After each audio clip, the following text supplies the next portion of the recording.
कहानी जो एक पुरानी बस्ती की बहुत पुरानी हवेली के बारे में बताई जाती है कि आज भी वहाँ खून के छिट्टे हर तरफ दीवारों पर देखे गए हैं। इस हवेली के बारे में सुना गया है कि यहाँ एक बादशाह की हुकूमत हुआ करती थी। ये बादशाह बहुत जालिम था, गरीबों पर जुल्म करता था। इस बादशाह के नाम से हर इंसान कांपता था।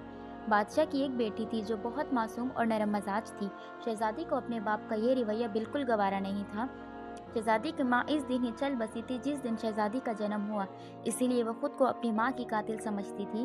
वो अक्सर एक कुएं के पास बैठा करती थी। शहजादी का कहना था कि इस कुएं में इसकी माँ का अक्स बसता है, इसीलिए वो अपने जालिम बाप के जुल्म सितम से तंग आके इस कुएं के पास जा बैठती और अपनी माँ से बातें करती।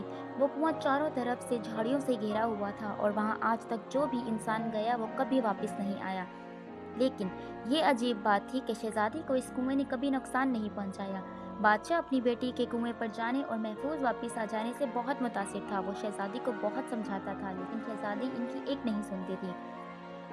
एक रात जब शहजादी अपने कमरे में आराम फरमा रही थी तो उसे ख्वाब आया कि उसकी माँ खून से झिलसी हुई पोशाक पहने शहजादी को बुला रही है।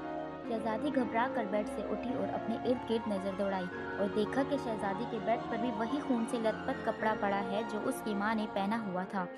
तो शहजादी की सांसें अटक गई। वो घबरा कर बेड से दूर हो गई और इस कपड़े को उठा कर देखा तो ऐसा लग रहा था जैसे वो खून अभी भी इस कपड़े पर लगा हो। वो फौरन से भागकर उस कुएं के पास गई जहां उसकी माँ का अक्स बसता था।